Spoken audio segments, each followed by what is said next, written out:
Aujourd'hui, je pars à la rencontre de Blondine, qui vit en Espagne et qui, après une carrière dans l'enseignement national et face au constat de la perte de la langue maternelle française chez ses enfants, a décidé de lancer son école en ligne, l'école des petits expats, pour travailler et conserver son niveau de français quand on vit à l'étranger à partir de 6 ans.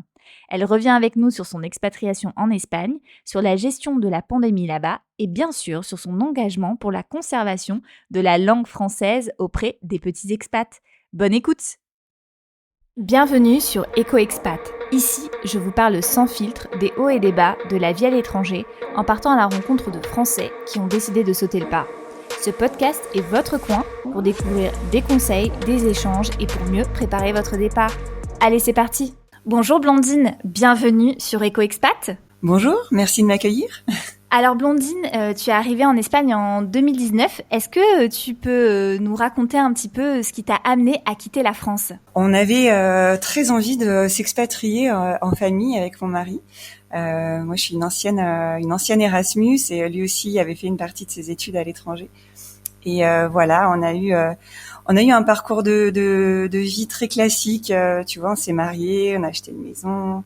On a fait un enfant et puis et ensuite on s'est dit non, on a envie d'autre chose et on aimerait vraiment vivre une aventure à l'étranger. Donc il y a une opportunité professionnelle qui s'est présentée pour lui en Espagne et on s'est dit bingo, on saute dessus. Très bien.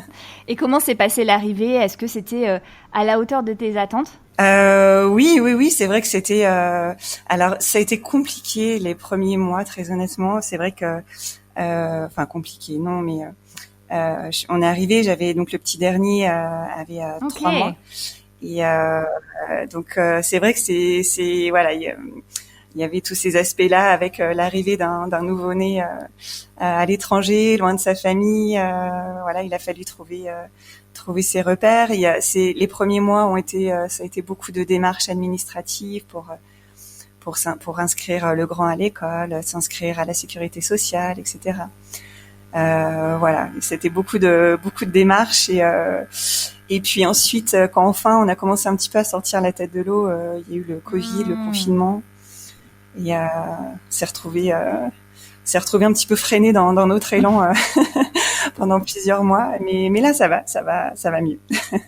Alors justement, c'est très intéressant ce que tu dis. D'ailleurs, j'avais fait un sondage sur EcoExpat il y a quelques semaines où je demandais à la communauté si, lorsqu'ils choisissaient un pays d'expatriation, ils prenaient en compte un petit peu, si tu veux, le scénario catastrophe. C'est-à-dire, s'il y a une crise politique, s'il y a une crise, une catastrophe naturelle, ou si, en l'occurrence, il y a une crise comme une pandémie, est-ce qu'ils prenaient en compte ces critères sur la façon dont le gouvernement, le pays allait gérer ça pour choisir son pays d'expatriation.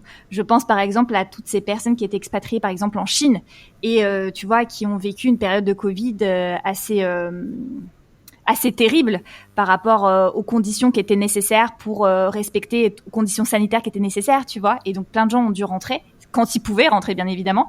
Et justement par rapport à l'Espagne, même si c'est en Europe, est-ce que tu peux nous expliquer comment s'est passée la gestion du Covid en Espagne ?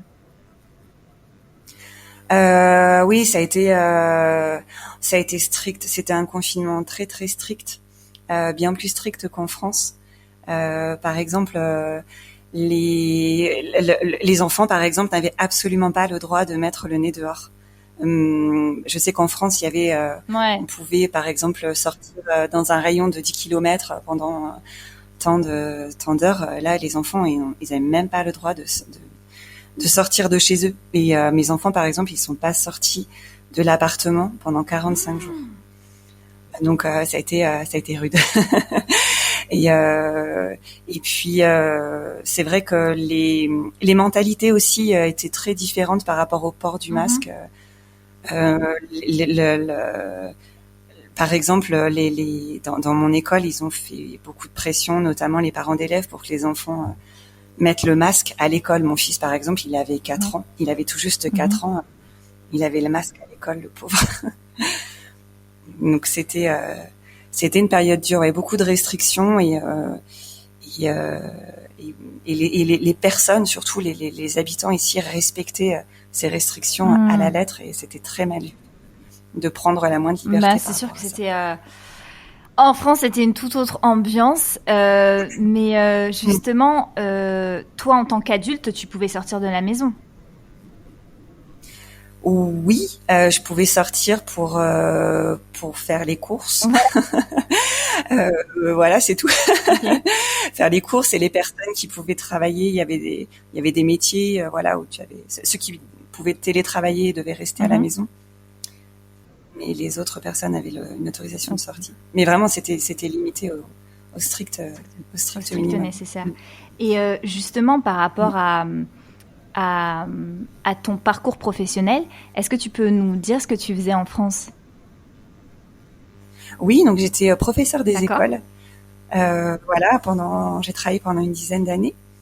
J'ai passé mon concours à Nantes, donc j'ai travaillé à Nantes les premières années, enfin dans la région de Nantes, et puis ensuite on est revenu dans la région de Lyon, d'où on est originaire. Et voilà, j'étais prof. J'ai fait beaucoup de niveaux. Tu vois, j'étais remplaçante les premières années, et puis ensuite j'ai eu ma classe. J'ai beaucoup travaillé, notamment en REP, en réseau d'éducation Ok. prioritaire. Donc, tu sais, les écoles où personne peut aller. Donc voilà, j'ai travaillé beaucoup avec des grands, des CM1, des CM2.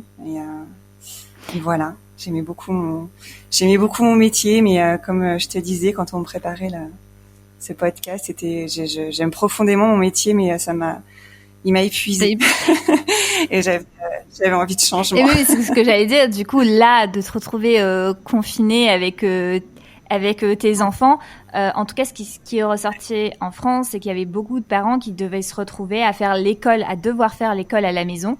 Et comme tu le dis très bien, en fait, Ouais. être professeur, c'est aussi un métier. Il y a des études à suivre et que tout le monde n'est pas professeur. Mais toi, dans ton cas, du coup, comment s'est passé le fait de faire école à la maison à tes enfants? Alors écoute, j'avais donc le petit, et c'était un bébé, donc voilà, la question se posait pas. Mais le grand, donc c'était sa première année de maternelle. Le pauvre, il avait fait, je crois qu'il a fait quelques semaines dans sa nouvelle école en Espagne. Et ensuite, il avait quelques fiches à faire de temps en temps, mais il n'avait pas grand-chose. Là, voilà, on n'avait pas trop de nouvelles de, de, de l'école. Voilà, on avait quelques fiches à faire de temps en temps, mais c'est tout. Donc voilà, je faisais des petites fiches avec lui. J'avais fait une petite Ouais. routine. J'ai repris mes réflexes de maîtresse à moi, du coup. Donc voilà, on avait fait une routine le matin. On faisait la petite fiche de travail. Je lui donnais d'autres choses en plus. On faisait beaucoup de jeux. Voilà, j'avais essayé d'établir une petite routine pour lui avec à la fois du travail et des jeux. Mais je comprends que j'imagine à quel point ça a dû être compliqué pour des enfants plus grands, par exemple, des enfants dans l'année de Mhm. CP, par exemple, ou des collégiens. Enfin, j'imagine à quel point ça a dû être compliqué. Et justement, en Espagne, comment ça se passe? Est-ce que à l'école, ils apprennent l'espagnol et l'anglais, ou est-ce que, en fonction du système, si c'est un système public ou si c'est un système privé, est-ce que tu peux nous expliquer un petit peu le système de scolarisation en Espagne? Oui, alors c'est intéressant parce qu'il y a beaucoup de choses. Je trouve qu'il y a beaucoup de bonnes idées à prendre. Ici, par exemple, mes enfants sont dans une école publique, c'est l'école du quartier, et c'est une école bilingue, donc c'est anglais et D'accord. espagnol. Alors, en fait, ils apprennent donc bon, ils apprennent l'espagnol bien évidemment, et ils ont dès la petite section, en fait, dès la première année, ils ont des cours d'anglais. Et souvent, c'est des professeurs qui sont très bien formés. C'est par exemple, il y a un professeur d'anglais qui va tourner dans toute l'école, dans toutes les classes. Il a un très bon niveau d'anglais et il est formé pour ça. Il y a souvent aussi des assistants de langue qui viennent de l'étranger, qui sont natifs. Et je trouve ça super. Et par exemple, le plus grand, mon aîné, il est en équivalent de CE1. Tu vois, il a 2 heures et demie d'anglais dans la semaine. Et en plus, par exemple, il a les sciences en anglais. Il Hmm. a le sport en anglais. Il a d'autres matières comme ça en anglais. Et je trouve ça bien. Je trouve ça super chouette. Parce que voilà, ça permet enfin, je trouve en France, l'enseignement de l'anglais, c'est pas du tout la même chose, surtout dans les écoles primaires, c'est pas du tout, c'est pas du tout enseigné de cette manière-là. Et est-ce que Surtout l'aspect bilingue, par exemple, il y a pas, enfin, si, je sais qu'il y a quelques dispositifs tout doucement qui se mettent en place, mais enseigner une autre matière en anglais en France, ça ne se fait pas du tout. Ouais, ou comme tu dis, dans des dispositifs spéciaux, genre des classes internationales, des choses comme ça, mais La petite enfance, les premières années, c'est le meilleur moment pour apprendre une autre langue.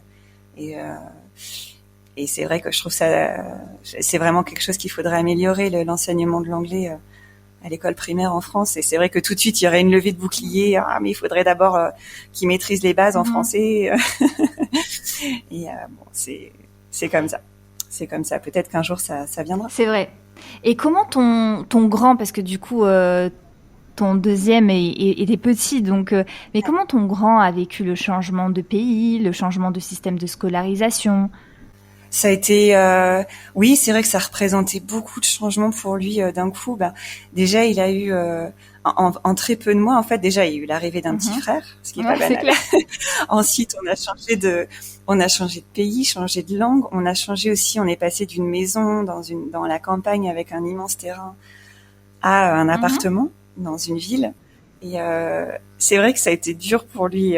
Ça a été dur pour lui au début. Et puis finalement, il s'est super bien adapté. Maintenant, il parle parfaitement espagnol. Il a plein de petits copains. Il est très apprécié. À l'école, ça se passe très bien. Il a des très bonnes notes. Il est bien, quoi. Il est bien ici. Il a fait ses petites racines ici maintenant. Et c'est vrai que moi, j'ai beaucoup culpabilisé. En tant que maman, je me disais, oh là là, mais qu'est-ce que je suis en train de lui imposer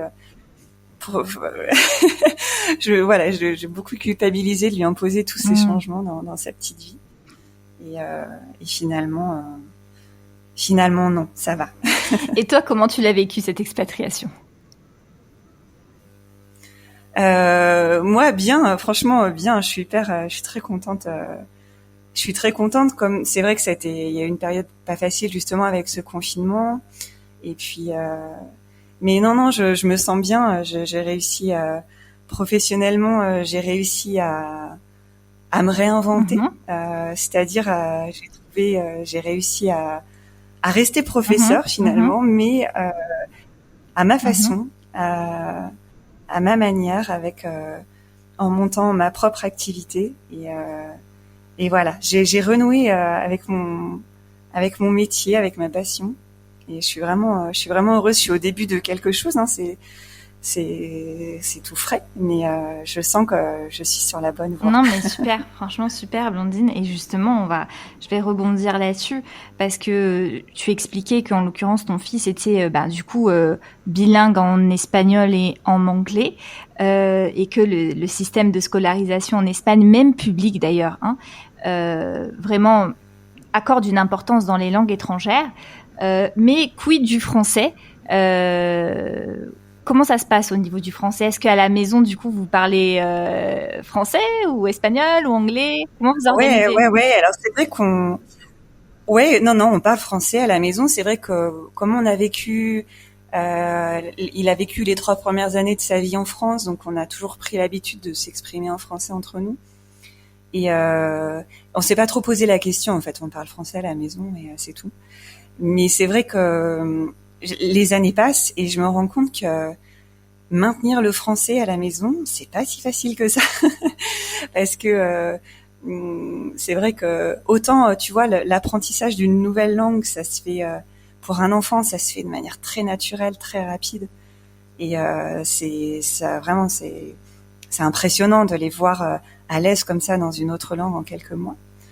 Mais le maintien du français, le fait de continuer à parler français et correctement, là c'est une autre histoire, c'est un autre problème et tu vois, c'est pas du tout un problème que j'avais anticipé avant. Tu vois, le fait par exemple qu'il manque de mots, il manque de vocabulaire, ils savent pas dire certaines choses, des fois toutes simples, des choses toutes bêtes, ils savent pas la dire en français. Ou des structures, tu vois, ils vont faire des structures un peu hybrides entre l'espagnol et le français. Et je me rends compte qu'il faut qu'il faut se battre, il faut tous les jours, il faut surtout pas lâcher les efforts et parce que je sais que l'espagnol pourrait prendre le dessus un jour. Alors c'est vrai qu'on est un couple, on est deux Français, donc ça va. Le français sera toujours la langue de la maison, mais je sais qu'il y a d'autres familles pour lesquelles c'est compliqué parce que c'est par exemple un papa espagnol et une maman française. Là, c'est beaucoup plus compliqué. Et est-ce qu'il y a des exercices que tu fais faire à ton fils justement pour entretenir la langue française, ou c'est juste que l'effort que vous donnez, c'est juste de parler en français, tu vois? Oui, alors effectivement, donc on parle en français, on essaye tu vois, de les reprendre, de les corriger quand c'est possible. On essaye aussi on lit beaucoup en français. Ils ont beaucoup de livres en français. Voilà, tous les soirs, on lit en français, et puis on essaye aussi de faire en sorte qu'ils communiquent avec la famille en France, pour qu'ils parlent avec d'autres personnes que nous. J'essaye aussi, alors on essaye le grand surtout, de lui apprendre à écrire en français, ce qui n'est pas évident, mais tu vois, quand j'essaye par exemple de acheter le cahier de vacances en été, je lui ai trouvé aussi un petit correspondant. J'ai un petit cousin ils ont le même âge et ils ont beaucoup de passions en commun. Ils adorent les Lego, Star Wars, les Pokémon et tout ça. Alors avec la maman, on s'est dit tiens, ce serait bien qu'ils aient un petit correspondant. Donc voilà, on s'échange des lettres. Et voilà, on essaye de saisir chaque occasion pour parler en français, pour écrire en français. Mais c'est vrai que c'est pas évident parce que l'espagnol est beaucoup plus simple à écrire. Tu vois, chaque lettre se prononce. Le français est plus compliqué. Et, il faut trouver, il faut réussir à le motiver. Il faut qu'il trouve un sens. Et il faut que, voilà, je peux pas le mettre comme ça juste devant un exercice, un livre, un manuel scolaire. Et, enfin, je sais qu'il y a des parents qui font ça. Et ça marche très bien. Moi, j'ai plus de mal à faire ça. J'ai déjà essayé, par exemple, de lui acheter un manuel scolaire. Et ça n'a pas du tout fonctionné. Il voit pas l'intérêt et il a pas du tout envie. Donc, j'ai essayé de trouver des choses qui le motivent et qui ont du sens pour lui. Voilà. Et est-ce que tu as constaté cette situation chez d'autres familles d'expatriés en Espagne? Oui, complètement, complètement. Il y a même des familles où l'enfant ne répond pas en français. D'accord. Il y a beaucoup de familles dans lesquelles l'enfant comprend parfaitement le français, mais répond en espagnol. Et ça, je ne savais pas. Tu vois, j'ai découvert ça en expatrié. Je savais pas que ça pouvait exister. Ouais. Et ça a un nom. D'ailleurs, ça s'appelle le bilinguisme réceptif. C'est très fréquent. C'est beaucoup plus fréquent qu'on l'imagine, en fait. L'atelier de français que je propose ici, j'ai beaucoup d'enfants qui sont dans cette situation, et voilà, le fait de parler en français avec un autre adulte et dans un autre contexte, ça les débloque, et ils commencent à parler un petit peu en français. Donc les parents sont extrêmement contents. Tu vois, j'ai une maman, par exemple, un jour, elle m'envoie un audio sur WhatsApp à la fin de l'atelier. Elle me dit Blandine, ça y est, il m'a parlé en français dans la voiture. Racontez ce que vous avez fait, je suis trop contente. C'est fou. Donc ouais, c'est fou, on n'imagine pas. Et justement, ce dont tu parlais, le bilinguisme réceptif, pour toi, ça vient d'où? Est-ce que c'est parce que, bon, bien évidemment, il y a le fait l'enfant soit dans un environnement scolaire où on parle plus français, donc bien sûr, je pense que c'est une des raisons. Mais est-ce que c'est pas un comportement aussi de l'enfant pour dire à ses parents, bah là, tu m'as fait changer de pays, moi, je parle la langue du pays et puis je m'adapte à fond, donc toi aussi, tu dois t'adapter. Oui, il y a peut-être un petit peu de ça. Pour que l'enfant parle dans une langue, il faut deux choses. Il faut déjà de l'exposition. Il faut qu'il soit exposé à cette langue suffisamment. Et tu vois, on parle de 30% de son temps actif, par exemple. Enfin, c'est une moyenne, mais tu vois, il faudrait qu'un enfant soit exposé une 30aine d'heures par semaine au français. Enfin, en tout cas, dans une autre langue. Et souvent, c'est pas le cas. Souvent, on revient de sa journée de travail, tu vois, on passe pas tant de temps que ça avec son enfant. Notre enfant est pas assez exposé à la langue. Et l'autre chose, c'est la motivation. Et il faut qu'il ait un intérêt et un besoin de parler en français. Et souvent, les enfants savent qu'on parle la langue du pays. Ils savent très bien qu'on parle espagnol ou qu'on parle anglais. Donc, ils n'ont pas un réel besoin de communiquer avec nous en français. Parce qu'ils savent très bien qu'on comprend s'ils nous répondent en espagnol, par exemple.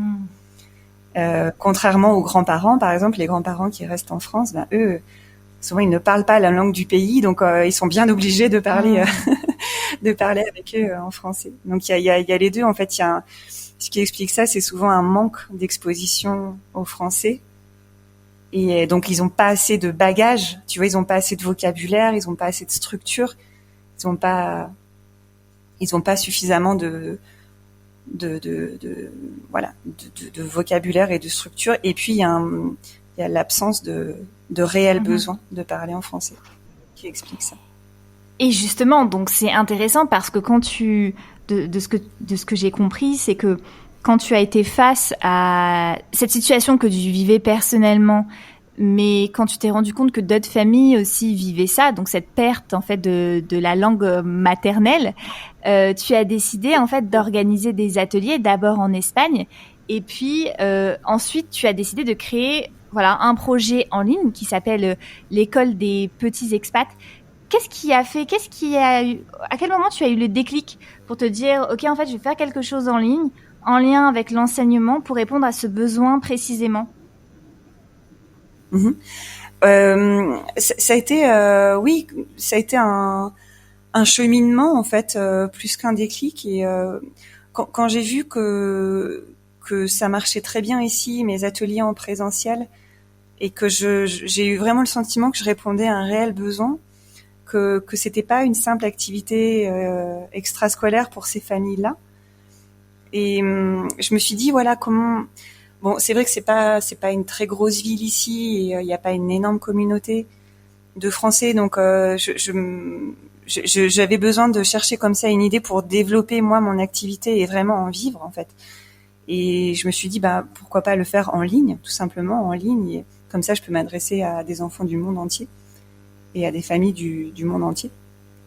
Voilà, c'était simplement comme je suis assez limitée en fait dans mon activité est assez limitée ici en présentiel, donc c'est pour ça que l'idée du online est venue. C'est pour le proposer à plus de monde. Pour moi, à titre personnel, je ne sais pas combien de temps on restera là. Je sais pas. J'avais aussi, j'aime bien l'idée d'avoir quelque chose en ligne pour emmener mon activité partout avec moi, même si on déménage un jour. Super. Voilà. Non, mais c'est vrai que c'est ça qui est aussi pratique avec le en ligne. Ça prend peut-être plus de temps que si tu fais quelque chose en présentiel, mais c'est peut-être aussi plus durable et plus pérenne, parce que comme tu le dis très bien, en fait, si on doit partir dans un autre pays ou rentrer en France, au moins tu peux effectivement prendre ton activité avec toi. Est-ce que, du coup, parmi les familles que tu accompagnes en ligne, elles viennent de quel pays? Elles sont installées dans quel pays majoritairement? Alors là, en ligne, j'ai des familles pour l'instant en Australie. Voilà. J'ai des familles en Afrique aussi, en Afrique de l'Est. Et je commence à avoir quelques familles en Europe. Voilà. Donc c'est des enfants qui sont scolarisés souvent en anglais, dans des écoles anglophones. Et c'est souvent, voilà, généralement ils parlent bien français, ils comprennent le français. Ils parlent assez bien français, ou en tout cas ils savent le parler un petit peu. Et voilà, j'essaie de leur proposer un contenu adapté. Alors mon idée, c'était de les aider à bien parler en français, à continuer de bien parler en français, et puis surtout d'apprendre à écrire, parce que souvent on parle français avec papa et maman, mais les occasions de l'écrire sont beaucoup plus rares. Et c'est très fréquent en fait d'avoir des enfants qui ont 9-10 ans, qui parlent français avec leurs parents, mais qui ne savent absolument pas l'écrire. Et voilà, j'avais envie de proposer quelque chose pour eux. Voilà, quelque chose qui soit ludique pour eux, qui soit concret. Voilà. C'est en lien. Alors c'est vrai que je garde un lien avec les programmes de l'éducation nationale. C'est un petit peu un repère, mais mon idée c'était pas non plus de suivre les programmes à la lettre. Il y a des organismes qui font ça. Il y a déjà des offres comme ça pour des familles qui veulent vraiment suivre le programme à la lettre, qui ont par exemple un retour en France qui est programmé dans à court ou moyen terme, et ils veulent que leur enfant ait absolument le niveau de CM1 ou de CM2 quand ils rentreront. J'ai plus de souplesse par rapport à ça. Mon idée c'est de proposer quelque chose. Voilà, comment dire. J'ai envie que les enfants se sentent autonomes à l'écrit, qu'ils sachent l'écrire, qu'ils sachent le parler, qu'ils se sentent à l'aise. Mais je vais pas suivre le programme de l'éducation nationale de façon exhaustive. C'est pas mon but. Est-ce que lors des sessions, le parent doit être avec l'enfant, ou est-ce que l'enfant est autonome devant l'écran et il rejoint le cours collectif? Comment ça se passe? Oui, alors en fait, ce que je demande, c'est de rester à proximité. Les parents, souvent, les enfants, ils sont dans la pièce commune, par exemple, ils sont dans le salon. Voilà, je vois que les parents sont un petit peu derrière, ils sont occupés à faire autre chose, mais ils sont pas très loin. Ou alors ils sont dans un bureau, une chambre, et là, je sais que la porte est ouverte. Et, je demande à ce que les parents soient pas très loin si jamais il y a un problème technique, par exemple, le son qui ne marche plus. Voilà, je sais que les parents, je demande à ce qu'ils soient, accessibles, mais pas assis à côté non plus, parce que ça c'est pas une bonne idée. Les enfants, les enfants se sentent plus, je sais pas, je pense plus libres, plus tranquilles si les parents n'écoutent pas trop non plus. Et justement, du coup, dernière question avant de clore du coup notre entretien, Blondine. Est-ce que c'est facile de trouver l'équilibre quand on est maman expatriée et entrepreneur en ligne?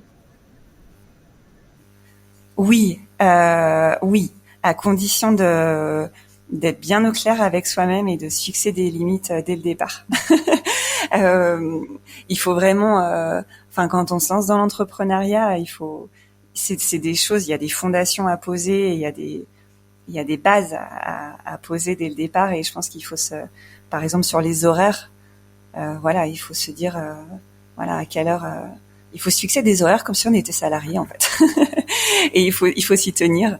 C'est vrai que on peut être tenté de donner des cours très tôt le matin ou très tard le soir, ou de s'adapter. Enfin, dès que quelqu'un nous demande un cours, on a envie de s'adapter à cette personne, mais il faut faire attention parce qu'on peut vite tomber dans un rythme qui ne nous convient pas. Donc moi c'est vrai que si je suis à mon compte, c'est aussi pour pouvoir choisir mes horaires et être présente pour mes enfants. Donc je pense que c'est faisable à condition de se fixer des limites. Je te remercie, Blondine. Et merci à toi, Sarah, merci beaucoup. Si cet épisode vous a été utile, vous pouvez laisser un 5 étoiles sur Spotify, nous suivre sur Instagram, et pour aller plus loin, télécharger notre quiz pour savoir si vous êtes prêt à l'expatriation. À bientôt!